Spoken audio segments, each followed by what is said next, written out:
नमस्कार प्यारे साथियों, मैं अजीत पाल आपके अपने YouTube चैनल उसका क्लासेस पे बहुत बहुत स्वागत करता हूँ। दोस्तों, आज हम लोग एक नए टॉपिक के साथ आए हुए हैं। तो नोबेल प्राइज विजेता जो हैं, जो 2025 के हैं, साथ ही साथ नोबेल प्राइज से संबंधित, नोबेल पुरस्कार से संबंधित समस्त जानकारी आपको इस वीडियो में मिलने वाली है। तो बने रहिएगा हमारे वीडियो में लास्ट तक। उम्मीद करते हैं आपको वीडियो पसंद आएगी। आइए देखते हैं प्यारे साथी, क्या क्या इसमें से टॉपिक कवर वाले पॉइंट आपके कवर होने वाले हैं। तो बने रहिएगा, देखते हैं। थोड़ी एक अच्छी प्यारी सी लाइन है दोस्तों, यहाँ पे देखे, जिंदगी जो है दोस्तों, खेलती भी उसी के साथ में है जो खिलाड़ी बेहतरीन होता है। दर्द सबके एक से है, मगर हौसले सबके अलग अलग है दोस्तों। कोई हताश होकर बिखर जाता है, तो कोई संघर्ष करके निखर जाता है, यानी कोई सक्सेस को प्राप्त कर लेता है। तो दोस्तों, जो अच्छा खिलाड़ी होता है वही जो है आगे डटा रहता है और एक दिन संघर्ष करके आगे अपने सफलता को प्राप्त करता है। आइए देखते हैं नोबेल पुरस्कार राष्ट्रीय। प्यारे साथियों को नोबेल प्राइज डे की बात करें, नोबेल पुरस्कार दिवस की बात करें, तो 10 दिसंबर को जो है मनाया जाता है अल्फ्रेड नोबेल की याद में दोस्तों। ये कुछ इंडिया के और साथ ही साथ आप देख सकते हैं सीवी रमन जी हैं, जिनको फिजिक्स में दिया गया था 1930 में। कैलाश सत्यार्थी जी हैं, इनको पीस शांति में 2014 में दिया गया था। ऐसे बहुत सारे हैं जो रविन्द्रनाथ टैगोर जी हैं, यहाँ देख सकते हैं। अबू सलाम है, जो फिजिक्स में 1979 में इनको प्राप्त हुआ था दोस्तों। ये गोविंद हरगोविंद खुराना जी हैं। ऐसे बहुत सारे, मोहम्मद यूनुस खान हैं, तो मदर टेरेसा जी हैं, दलाई लामा है। तो ऐसे बहुत सारे, मोहम्मद यूनुस हैं। तो इन सबको नोबेल प्राइज दिया गया था दोस्तों। राष्ट्रीय और अंतर्राष्ट्रीय व्यक्ति आप परिचित कराएंगे जिन्होंने नोबेल पुरस्कार को विजेता रहे हैं। तो बने रहिएगा हमारे वीडियो में। देखते हैं अगला टॉपिक प्यारे साथी, यहाँ से देखते हैं नोबेल प्राइज के बारे में थोड़ा। तो नोबेल प्राइज के जन्मदाता की बात करेंगे, तो जन्मदाता जो है दोस्तों अल्फ्रेड बर्नहार्ड नोबेल जी। ये फिगर में आप लोग देख सकते हैं, यही है अल्फ्रेड बर्नहार्ड नोबेल। उनका जन्म की बात करें प्यारे साथियों, तो 21 अक्टूबर 1833 में स्वीडन के शहर स्टॉकहोम में का जो है जन्म हुआ था, 21 अक्टूबर 1833 को।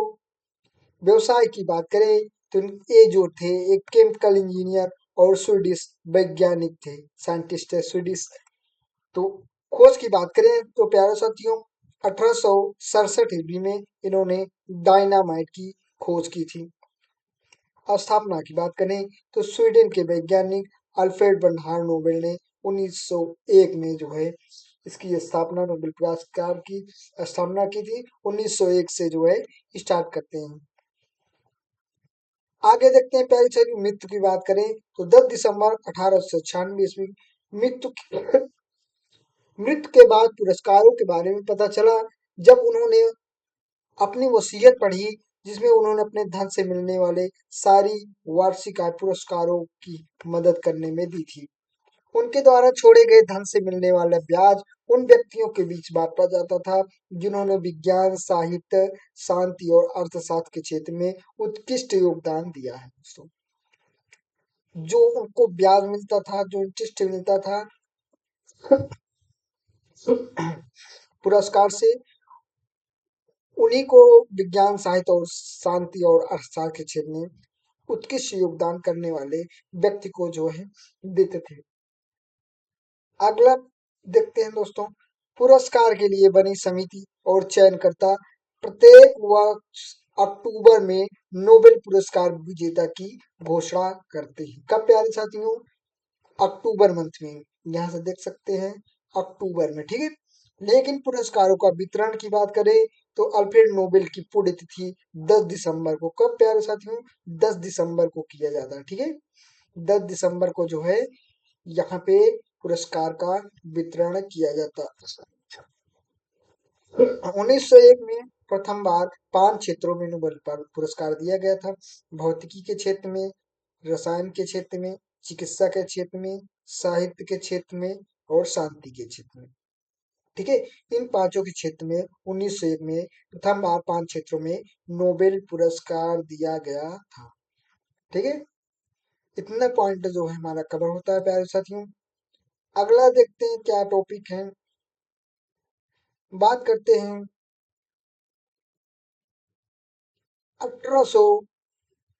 1968 में स्वीडिश बैंक द्वारा अर्थशास्त्र में शुरू किया गया था। शुरू कब किया गया अर्थशास्त्र में दोस्तों? 1968 में स्वीडिश बैंक के द्वारा। 1969 में पहली बार प्रदान किया गया था अर्थशास्त्र के क्षेत्र में।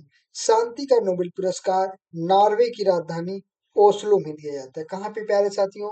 नॉर्वे की राजधानी ओस्लो में दिया जाता है। ठीक है, अन्य 5 क्षेत्रों में ये पुरस्कार स्टॉकहोम में प्रदान करते हैं। कहाँ पे? स्टॉकहोम। ठीक है, शांति के नोबेल पुरस्कार की बात करेंगे तो नॉर्वे की राजधानी ओस्लो। कहाँ पे? नॉर्वे की राजधानी ओस्लो में। ठीक है, अगला देखते हैं प्यारे साथियों। प्रत्येक पुरस्कार में एक वर्ष में अधिकतम 3 लोगों को पुरस्कृत किया जाता है, पुरस्कार दिया जाता है। ठीक है, प्रत्येक पुरस्कार में एक वर्ष में अधिकतम 3 लोगों को पुरस्कार दिया जाता है। इनमें से प्रत्येक विजेता को एक स्वर्ण पदक, डिप्लोमा, स्वीडिश नागरिकता, स्वीडिश सिटीजनशिप, एक्सटेंशन और धन दिया जाता है। अगर एक पुरस्कार में 2 विजेता हैं तो धनराशि दोनों में समान रूप से बांट दी जाती है। 1974 में नियम बना दिया गया कि मरणोपरांत किसी भी को भी नोबेल पुरस्कार नहीं दिया जाएगा। 1974 से नियम ऐसा बनाया गया कि जो लोग मरणोपरांत मर जाते हैं उनको मरने के उपरांत इनको जो है नोबेल पुरस्कार प्रदान नहीं किया जाएगा। अगला टॉपिक देखते हैं दोस्तों, नोबेल पुरस्कार विजेता सबसे अंतरराष्ट्रीय की बात करेंगे तो सबसे कम उम्र में नोबेल पुरस्कार किसने प्राप्त किया था दोस्तों?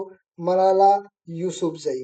ये देख सकते हैं फिगर में प्यारे साथी, ये है मलाला यूसुफजई जो कि पाकिस्तान की रहने वाली हैं।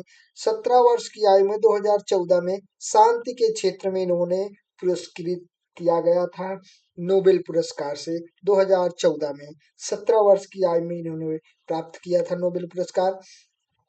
सबसे अधिक उम्र में नोबेल पुरस्कार की बात करें तो दोस्तों जी गुड इनफ जो कि अमेरिका के रहने वाले हैं, 97 वर्ष 2019 में रसायन के क्षेत्र में इन्होंने नोबेल पुरस्कार से इनको सम्मानित किया गया था।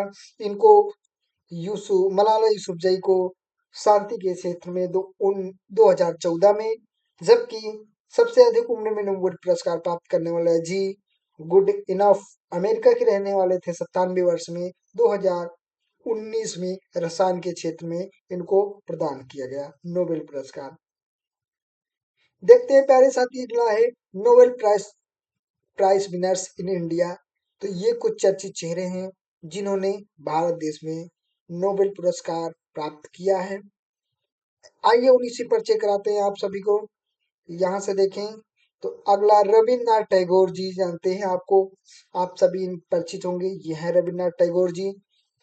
साथ ही साथ आपको सीवी रमन जी यहाँ इस वाले फिगर में देखेंगे तो दो इन्होंने 1910 में एक अंग्रेज कवि डब्ल्यू बी यीट्स ने टैगोर को काव्य संग्रह गीतांजलि का अंग्रेजी अनुवाद किया और प्रस्तावना लिखी, जिस पर 1913 में टैगोर को नोबेल पुरस्कार मिला। कब? 1913 में टैगोर जी को गीतांजलि पर नोबेल पुरस्कार से सम्मानित किया गया। सीवी रमन जी, रमन प्रभाव खोज के लिए 1923 में भौतिक का नोबेल पुरस्कार मिला इन्होंने। दोस्तों इन्होंने साहित्य में अपना नोबेल पुरस्कार लिया, जबकि सीवी रमन जी भौतिक के क्षेत्र में नोबेल पुरस्कार से सम्मानित हुए। अगला पॉइंट देखते हैं क्या है प्यारे साथियों। तो अगला पॉइंट है हरगोविंद खुराना जी, 1968 में कृत्रिम जीन के संश्लेषण के लिए, प्यारे साथियों किसमें? कृत्रिम जीन के संश्लेषण के लिए चिकित्सा में नोबेल पुरस्कार से सम्मानित किया गया था हरगोविंद खुराना जी को। फिगर में देख सकते हैं, ये हैं हरगोविंद खुराना जी। मदर टेरेसा की बात करें तो 1979 में समाज सेवा संबंधी कार्यों के लिए नोबेल पुरस्कार से मिला इन्हें। सामाजिक कार्य के लिए इन्होंने नोबेल पुरस्कार से सम्मानित हुई मदर टेरेसा जी। आगे देखते हैं प्यारे साथी क्या है टॉपिक। यहाँ से देखें तो सुब्रमण्यम चंद्रशेखर 1983 में चंद्रशेखर सीमा की खोज के लिए भौतिक नोबेल पुरस्कार मिला। सुब्रमण्यम चंद्रशेखर जी ये फिगर में देख सकते हैं, ये हैं सुब्रमण्यम चंद्रशेखर जी। 1983 में इन्होंने चंद्रशेखर सीमा की खोज की, इस इसीलिए उन्हें पुरस्कृत किया गया नोबेल पुरस्कार से। अमर्त्य सेन जी, अमर्त्य सेन देख सकते हैं, अमर्त्य सेन जी 1998 में कल्याणकारी अर्थशास्त्र के लिए अर्थशास्त्र का नोबेल पुरस्कार से पुरस्कृत हुए हैं। नोबेल पुरस्कार से 1998 में अर्थशास्त्र के क्षेत्र में अमर्त्य सेन जी, अमर अमर्त्य सेन जी, ठीक है प्यारे साथी। अगला पॉइंट देखते हैं बी एस नायपाल, ठीक है बी एस नायपाल 2001 में साहित्य का नोबेल पुरस्कार मिला। साहित्य के क्षेत्र में बी एस नायपाल जी को पुरस्कृत किया गया था 2001 में। वेंकटरमण रामकृष्ण, वेंकटरमण रामकृष्ण तो भारतीय अमेरिकी रामकृष्ण को अमेरिका के थामासी स्टेट और इसराइली जोनस के साथ प्रोटीन का निर्माण करने वाले राइबोसोम्स की संरचना और कार्यप्रणाली की खोज के लिए 2009 में रसायन विज्ञान का नोबेल पुरस्कार से सम्मानित किया गया।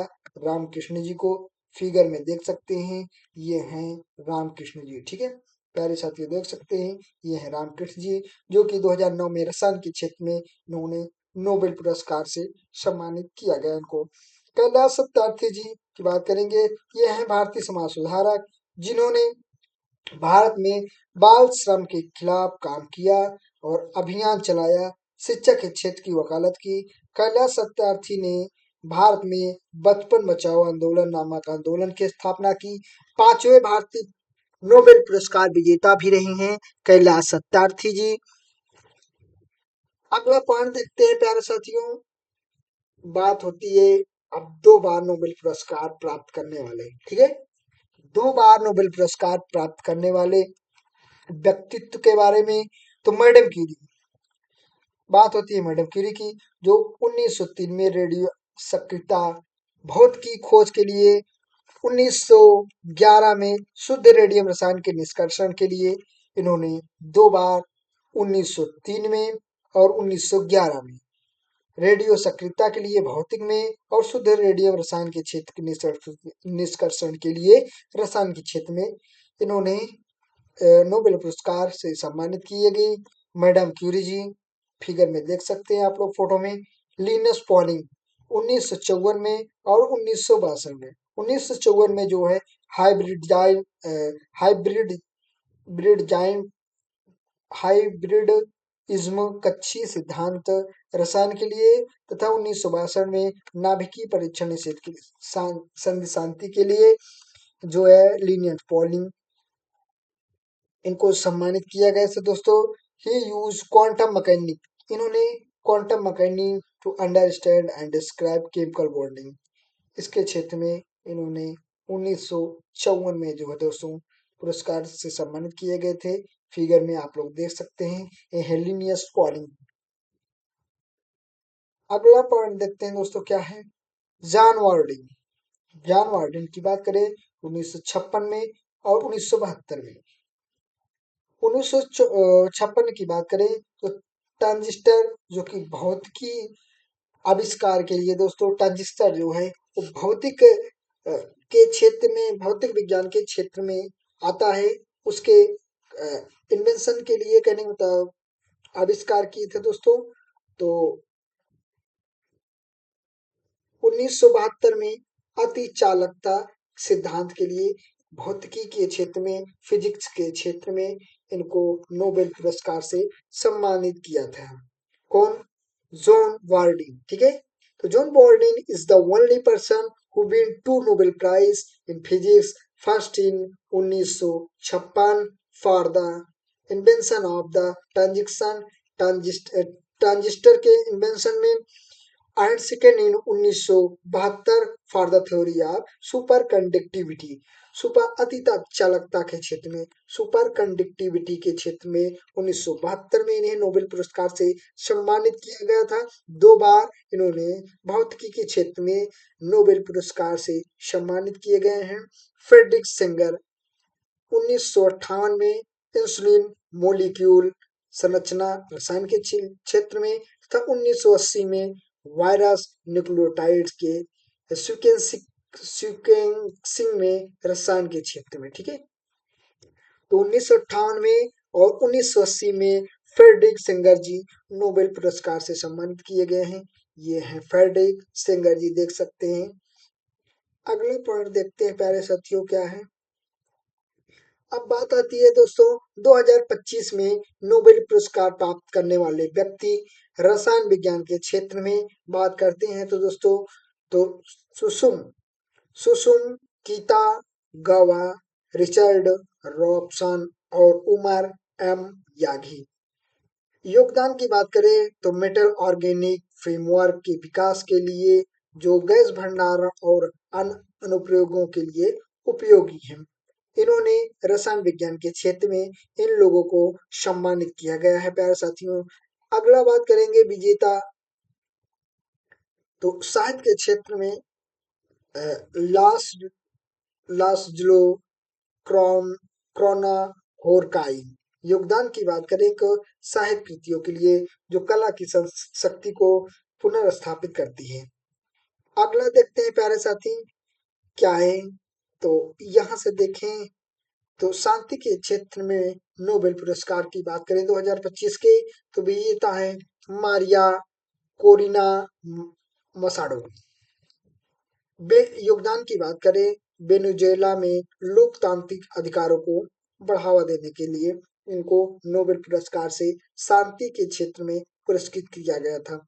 अर्थशास्त्र की बात करें प्यारे साथियों तो अर्थशास्त्र के क्षेत्र में 2025 के विजेता हैं जोएल मॉकर, फिलिप अगियन और पीटर हॉबिट। आर्थ योगदान की बात करेंगे तो आर्थिक विज्ञान के क्षेत्र में उनके योगदान के लिए इनको अर्थशास्त्र के क्षेत्र में नोबेल पुरस्कार से सम्मानित किया गया 2025 में। चिकित्सा का क्षेत्र की बात करेंगे तो नोबेल पुरस्कार पाने वाले विजेता हैं मैरी ई ब्रंको, फ्रेड रेम्सडेल और सिमोन सागागुची। ये हैं चिकित्सा के क्षेत्र में नोबेल पुरस्कार प्राप्त करने वाले व्यक्तित्व। योगदान की बात करेंगे परिधीय प्रतिरक्षा सहिष्णुता, पेरिफेरल ह्यूमन टोलोरेंस से संबंधित उनकी खोज के लिए जो प्रतिरक्षा प्रणाली को नियंत्रित रखने में मदद करती है। बात करते हैं अगला भौतिकी के क्षेत्र में नोबेल पुरस्कार पाने वाले 2025 के विजेता कौन है तो दोस्तों विजेता है जॉन क्लार्क भौतिकी के क्षेत्र में, मिशेल एच डेओरेट और जॉन एम मार्टिनिस। योगदान की बात करेंगे प्यारे साथियों तो इलेक्ट्रिक सर्किट में माइक्रोस्कोपिक क्वांटम टनलिंग और एनर्जी क्वांटाइजेशन की खोज के लिए इनको नोबेल पुरस्कार से सम्मानित किया गया 2025 में भौतिकी के क्षेत्र में। तो अगला पॉइंट देखते हैं दोस्तों, यहीं से हमारा वीडियो जो है एंड होता है। उम्मीद करते हैं वीडियो आपको पसंद आई होगी दोस्तों। अगर आप हमारे चैनल पे नए हैं तो चैनल को सब्सक्राइब जरूर करें, लोगों में शेयर करें दोस्तों को शेयर करें ताकि उन्हें भी अच्छा से अच्छा कंटेंट मिल सके और लाभान्वित हो सकें। तो दोस्तों आप सभी को बहुत बहुत धन्यवाद। यहीं से हमारा सेशन एंड होता है। मिलते हैं किसी नेक्स्ट वीडियो में, तब तक के लिए जय हिंद जय भारत।